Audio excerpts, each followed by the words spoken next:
नमस्कार दोस्तों, स्वागत है आपका अपनी कोचिंग विधि जुडिशियल एकेडमी में। And in this lecture we are going to study section number 91 of the CrPC which has now become section number 94 of the BNSS. Is there any change? Yes, there is little change and that is related to the incorporation of the electronic evidence, electronic device, electronic communication. और ये जो change है वो मैंने इस class में already incorporate कर दिया है। जो क्लॉज 1 है आपकी, क्लॉज 1 में आप पहले वो पढ़ेंगे जो सीआरपीसी में था और क्लॉज 1 के बाद में फिर मैंने जो चेंज हुआ है वो आपको समझा दिया है। बाकी इसमें कोई चेंज है नहीं। So let's start the class. So let's start the class of today, and this class that is related to chapter. This is chapter 7th. Chapter 7. This class is very important for your prelims, mainly important for the prelims, and also section 93, section 91 and 93. These two sections are very important for your mains as well. However, in the states where there is a trend like in Haryana, trend of asking questions like problem based, so they can make questions in your mains from any of these sections, whether it is section 95, 96, 93, 94, कहीं से भी question बना के दिया जा सकता है। जिन लोगों ने भी एमपी का एग्जाम दिया होगा वो ये बात तो समझ गए होंगे कम से कम कि ट्रेंड के बेस पर तैयारी नहीं करनी चाहिए, ट्रेंड इज चेंज। लेकिन कम से कम उन्होंने देखा होगा कि लगभग उसी ट्रेंड पर विधि में पढ़ाया गया है कि which out of the following statements are correct, not correct, this false. इस तरीके से जिस तरीके से कॉन्सेप्ट बेस्ड क्वेश्चंस आए हैं वैसे आपको तैयारी कराई जाती है। तो प्लीज आज भी वही कोशिश होगी इन सभी सेक्शंस में कि किस किस तरीके से क्वेश्चंस आपसे पूछे जा सकते हैं और आपको कैसे तैयारी करनी चाहिए। तो अच्छे तरीके से मन लगा करके इसको ध्यान देना एक एक बात को, और अपने बेरेक्ट को वैसे ही वैसे हाईलाइट भी करना। जैसे मैं हाईलाइट करूं वैसे ही आपको अपने बेरेक्ट को हाईलाइट करना चाहिए। So please come to the section next. This is what a part someone's to produce this. Direct come to the section 91, very important for your prelims exam, very important. someone's to produce document or other things. See, this chapter is basically what? Process to compel the production of things. इससे जो पहला chapter था 6, that was the chapter for the to compel the appearance, यानी कि किसी person की, किसी व्यक्ति के अपीयरेंस के लिए था वो। that was the process to compel appearance. That was the process to compel appearance, कि किसी व्यक्ति को, विटनेस है, किसी व्यक्ति को मजबूर कैसे करना है, तो उसको वारंट, उसके खिलाफ सम्मन इशू करेंगे, फिर सम्मन से नहीं आएगा तो वारंट करेंगे, वारंट नहीं है तो फिर attachment, then cell. That was the process to compel the appearance of a person. Now here this is the process to compel the production of thing. Thing means it may be document, anything the court wants to bring on the record. तो what are the processes?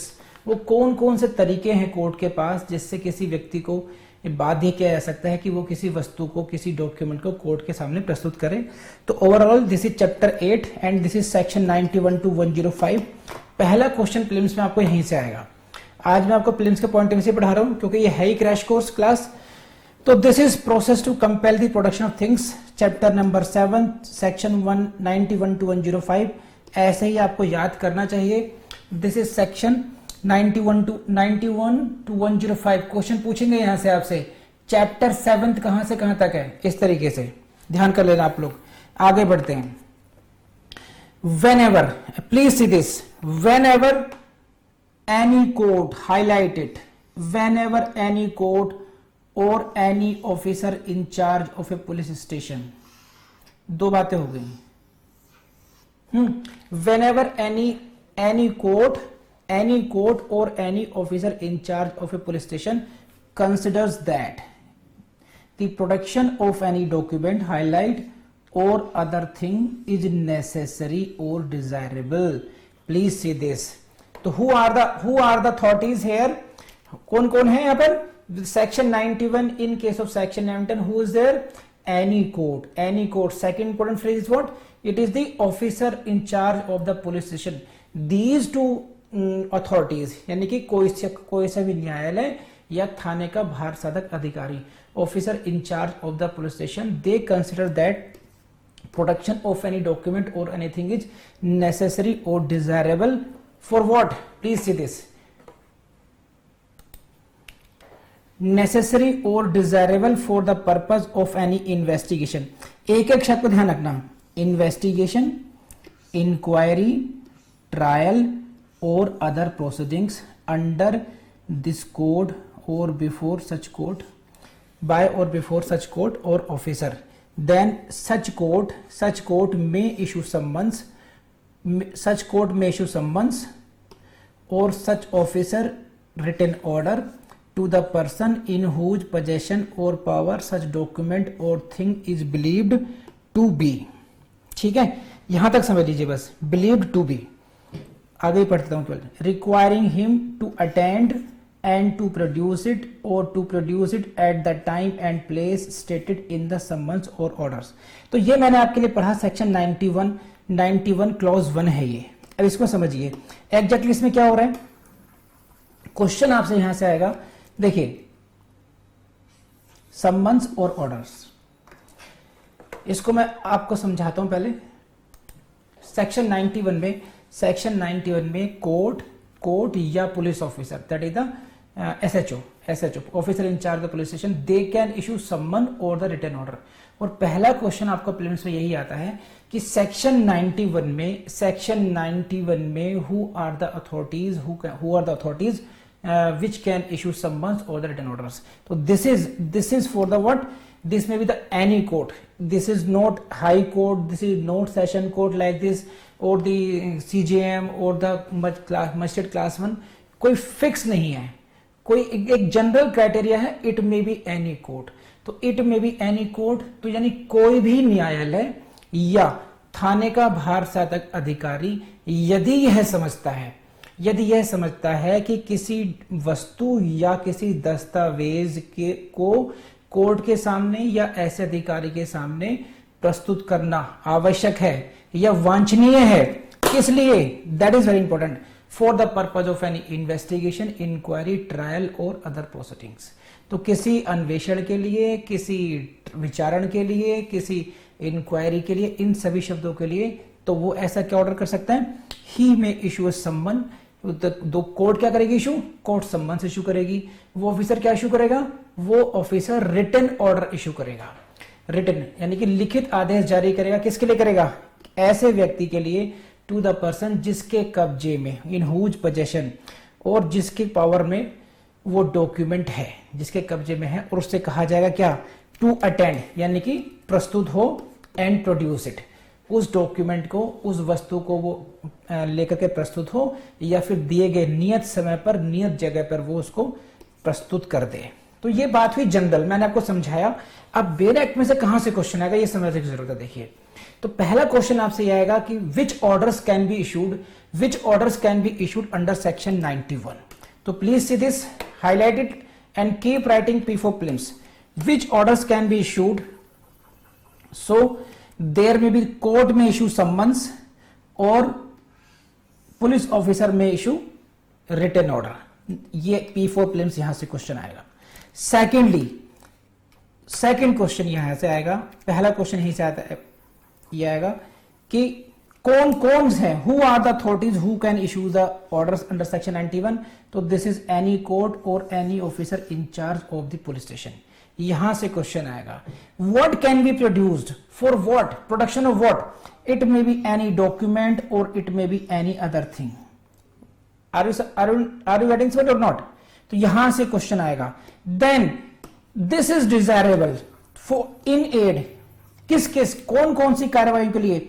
For the purposes of what? It may be investigation, it may be inquiry, trial और other proceedings. ध्यान रखना, आगे हम पढ़ेंगे investigation नहीं होगा हर जगह. तो ये जो डॉक्यूमेंट्स मंगवाए जा रहे हैं, ये जो कोई वस्तु मंगवाई जा रही है, that is for the purpose, it may be for the purpose of investigation, inquiry, trial और अदर प्रोसीडिंग्स. और यहीं से क्वेश्चन आएगा. मैं लिखवाता हूं कैसे से क्वेश्चन आएगा. Please write down, come on. order under section 91 is issued in aid of, order under section 91 is issued in aid of option A investigation, option B inquiry, trial or other proceedings, option B inquiry, trial or other proceedings, and option C 1 and 2 both, and option D only inquiry and trial, only inquiry and trial. Now you will see in this question आपने सब कुछ पढ़ लिया, मोटा मोटा सब पढ़ लिया, लेकिन आप यहाँ फंस सकते हैं, तो आपको इतनी बारीकी से पढ़ना पड़ेगा. These orders are issued in the aid of, answer is what? Come on, hurry up. In the aid of C. ठीक है, तो इन्वेस्टिगेशन भी है और इंक्वायरी और ट्रायल और अदर प्रोसीडिंग्स भी है. Who are the authorities who are issuing the order?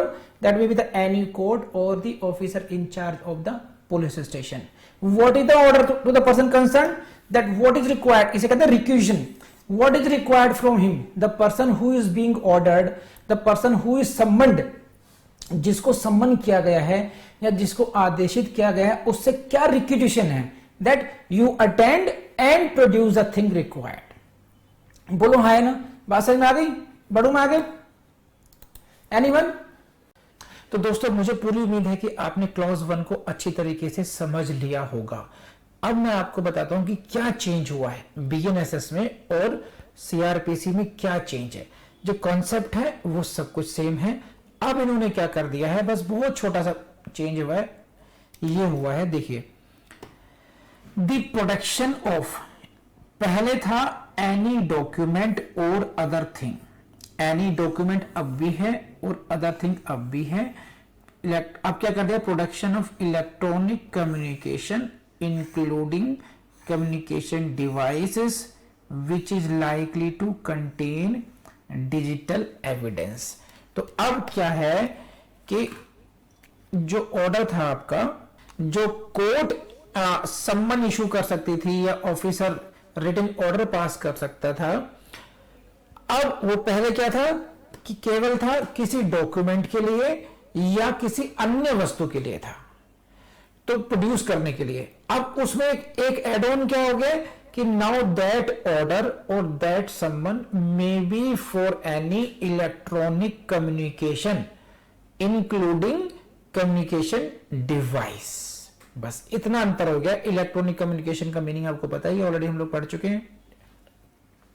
तो वो इलेक्ट्रॉनिक कम्युनिकेशन आपका हो गया, जितनी भी ईमेल्स हो गई, व्हाट्सएप मैसेज हो गई, वो सारा कुछ इलेक्ट्रॉनिक कम्युनिकेशन में आ जाता है. इलेक्ट्रॉनिक डिवाइसेस, कम्युनिकेशन डिवाइस क्या हो गई कि आपका फोन हो गया, आपका लैपटॉप हो गया, उसको प्रोड्यूस करने के लिए भी कोर्ट ऑर्डर कर सकती है. तो ये केवल जो चेंज है वो बीएनएसएस को कंटेम्प्रेरी बनाने के लिए है. जो आज का समय है, आज के हिसाब से उसको थोड़ा सा चेंज कर दिया गया है. बाकी कोर्ट की पावर, ऑफिसर इंचार्ज की पावर, ठीक है, उसकी पावर में कोई चेंज नहीं हुआ है. केवल चेंज किस में हो गया है कि what can be produced, for what summons और order can be passed to produce what. पहले क्या था, पहले था एनी डॉक्यूमेंट सीआरपीसी में, वो अभी भी है. पहले था अदर थिंग्स, वो अभी भी है. What is new, now the summons और orders can be passed for the electronic communication, protection of the electronic communication or including what, the communication device. तो ये आपको चेंज है. बाकी सब कुछ वैसे का वैसा ही है जैसा कि हम लोगों ने सीआरपीसी में पढ़ा है. ठीक है, चलिए अब आगे की क्लास को बढ़ाते हैं आगे को. Now, any person required under this section merely to produce, please see this, very important words, merely to produce a document or other thing shall be deemed to have complied with the requisition if he causes such document or thing to be produced instead of attending personally to produce the same. समझे आप? ये मैंने read किया आपको, अब मैं समझाता हूं. Any person required under this section merely to produce a document or other thing. आम भाषा में समझ लीजिए, यदि किसी व्यक्ति से ये कहा जाता है कि you please produce the thing, you please produce a document, and he instead of attending personally, व्यक्तिगत रूप से कोर्ट में प्रस्तुत ना होकर के ही कॉजेज द डॉक्यूमेंट और थिंग टू बी प्रोड्यूस्ड, वो उस डॉक्यूमेंट या वस्तु को प्रस्तुत करवा देता है, he sends it through some other one, किसी अन्य के माध्यम से कोर्ट में सही समय पर सही टाइम पर उसको पहुंचवा देता है। तो ये कहती है क्लॉज ये कि that shell be deemed, language पढ़िए, shall be deemed to have complied with the requisition, ये माना जाएगा कि he had complied with the requirement of section 91। तो you are the person, who is this person? She is AVI Chaudhary. AVI Chaudhary was called, अवि चौधरी से कहा गया कि तुम वो पेन जो तुमने कक्षा 6 में चुराया था, उस पेन को तुमने you will have to produce on such date in the court। Now she is required, she has been ordered by the SHO or she has been summoned by the any court to produce the thing।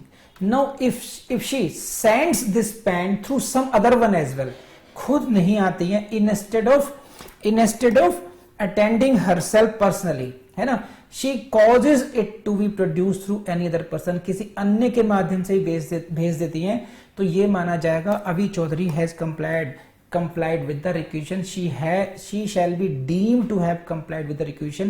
so this is, यहां से आने के chances कमी है, but कौन जाने कौन से बना ले क्वेश्चन ये, तो जब पढ़ा रहा हूं तो ढंग से समझ लीजिएगा। तो दिस इज 91 क्लॉज 2। एनीवन जिसको समझ में ना आया हो जल्दी बताइए, कम ऑन। सो आपने पढ़ ली है अभी क्लॉज 2, अब आते हैं क्लॉज 3 पर। क्लॉज 3 के आप देखेंगे there are 2 parts, A part and B part. इसमें कुछ माइनर चेंजेस वो मैं आपको बता देता हूं, बाकी सब कुछ सेम रहेगा। जैसे सब क्लॉज ए में क्या है, केवल सेक्शंस का एडजस्टमेंट है। Section number 129 and 130 of the BNS है, ये पहले था section number 123 and 124 of the IPC. So IPC और बीएनएस का जो सेक्शंस का एडजस्टमेंट है, केवल वो आपको करना है सब क्लॉज ए में। अब आप आ जाइए सब क्लॉज बी में क्या चेंजेस है। देखिए अब टेलीग्राफ अथॉरिटी को हटा दिया गया है और टेलीग्राम को हटा दिया गया है। तो सब क्लॉज बी में जो वर्ड था टेलीग्राम 91 में, वो अब बीएनएसएस में डिलीट हो गया है, और टेलीग्राफ अथॉरिटी वर्ड था वो अब डिलीट हो गया है। और जो डिलीट हुए ये बहुत क्रूशियल है, ध्यान रखना। तो बीएनएसएस में क्वेश्चन हो सकता है टेलीग्राम और टेलीग्राफ अथॉरिटी पर ही पूछ ले आपसे, ये ध्यान रखिएगा। तो कीप इट इन माइंड कि कौन कौन से चेंजेस हुए हैं बीएनएसएस में और सीआरपीसी में। इन चेंजेस से अलग सब कुछ सेम है। And this is the very important for your prelims. Nothing in this section shall be deemed to apply a letter, a post card, a telegram और एनी पार्सल और थिंग और other documents where in the custody of postal or telegraph authority। nothing in this section shall be deemed। oh my god, समझो बात में क्या है कि section 97 says what, section 91 says what, section 91 said that any court or any police officer in charge of the police station can summon or can issue written order to you to produce any document or thing। तो who are the authorities? Any court। Who is the police officer? Officer in charge of the police station। लेकिन ये जो नियम है ऐसे आदेशित करने का या इस प्रकार से सम्मन जारी करने का, किस लिए सम्मन जारी करने का? किसी वस्तु को प्रोड्यूस करने का, किसी डॉक्यूमेंट को प्रोड्यूस करने का। That order which can be issued under section 91 clause 1 will not be applicable in case when the thing or the document is in the custody of postal authority or the telegraph authority। so this is the exception and you may expect the question from exceptions। तो whether order under section 91 can be issued for any postal authority or telegraph authority or not। क्या कोई आदेश धारा 91 के अंतर्गत postal authority या telegraph authority के विरुद्ध हो सकता है या नहीं? Answer is no. And where it is written? 91 clause 3 में लिखा हुआ है, पोस्टल और टेलीग्राफ अथॉरिटी में। हाँ है ना, बताइए। सो यहां से क्वेश्चन आएगा ही आएगा कि पोस्टल एंड टेलीग्राफ अथॉरिटी के लिए 91 में सम्मन कोर्ट इशू नहीं कर सकती और कोई पुलिस ऑफिसर इंचार्ज भी उनको कोई ऐसा आदेश नहीं दे सकता है। अब एक क्वेश्चन यहां से पूछा जाता है, आपसे पूछा जाएगा 91 में क्लॉज 1 में कोर्ट, देखिए इस लाइन को दोबारा पढ़िए, court such officer may issue summons or written order to the person, ठीक है, in whose possession such document or thing is believed to be। तो किसी भी व्यक्ति को आदेश कर सकते हैं। तो क्वेश्चन इज, एक क्वेश्चन पूछा जाता है कि whether they can issue such kind of order to the accused as well। क्या किसी अभियुक्त से भी कहा जा सकता है कि तुम ये चाबी ला के दो? Answer is no. So the term person लिख लीजिएगा, the term person under section 91 does not include the accuse of the offence. अपराध के अभियुक्त को इसमें शामिल नहीं किया गया। The person if he is accuse he can not be order to produce the document like this. समझे नहीं? बस ये है, कर लेंगे आप लोग भी। This is all about section 91। I believe कि कर पाएंगे आप लोग इसको। इसमें एक क्लॉज ये भी लिख लीजिए, काम की पढ़ा देता हूं, चलिए एक बार इसको भी। और मैं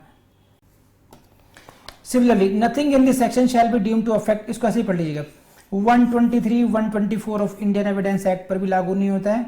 बैंकर्स बुक्स एविडेंस एक्ट पर, इन पर भी लागू नहीं होता है, ध्यान रखना। बस इतना कर लीजिए, बहुत है, मोर देन एनफ है, समझे।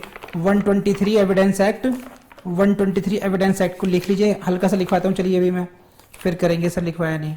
123 में है आपका evidence as to affairs of state और 124 में है ऑफिशियल कम्युनिकेशंस, समझे। तो जो डॉक्यूमेंट्स प्रिविलेज्ड हैं अंडर सेक्शन 123 और 124 में, उन डॉक्यूमेंट्स पर ये सेक्शन 91 का ऑर्डर नहीं चलेगा। If a document is privilege under section 123 evidence act और if it is privilege under section 124 evidence act, then the court can not issue summon to bring that on record और the officer in charge can not issue the written order to produce that official communication और the documents of the state affairs to be produce. Similarly bankers book evidence act में अगर कोई चीज privileged है तो उस पर भी लागू नहीं होगा। बस इतनी सी बात है, याद कर लीजिएगा 123 एंड 124। ठीक है साहब, अब बढ़ते हैं अपना अगली कार्यवाही पर। तो कर लिया आप लोगों ने, लेकिन आप खुद से पूछना कि क्या जो मेहनत हम आपके साथ कर रहे हैं, क्या आप उतनी मेहनत खुद के साथ कर रहे हैं, खुद के भले के लिए कर रहे हैं या आप नहीं कर रहे हैं। अगर जज बनना चाहते हैं तो जितना पढ़ाया गया है उसको कर लीजिए, आपका काम हो जाएगा। कुछ भी नहीं छोड़ा है, जो भी यूट्यूब में के द्वारा किया जा सकता है। यूट्यूब की अपनी लिमिटेशंस है, देखिए इंटरेक्टिव नहीं हो सकते हैं, आपको प्रैक्टिस नहीं करा सकते हैं, आपके साथ बहुत सारे जो टास्क हो सकते हैं वो नहीं करा सकते हैं, लेकिन जो लेक्चर के थ्रू जितना भी हम लोग हेल्प कर सकते हैं आपकी, वो पूरी तरीके से हेल्प की है, 100% कमिटमेंट के साथ में की है। नोट्स हमने सारे वेबसाइट पर दे दिए हैं, नोट्स हमारी वेबसाइट पर जाइए, वहाँ से आपको नोट्स मिल जाएंगे आपको। तो इतना काम ज़रूर कीजिएगा, हमारी वेबसाइट को एक्सप्लोर कीजिएगा, ऐप को ज़रूर एक्सप्लोर कर लीजिएगा। Thank you very much.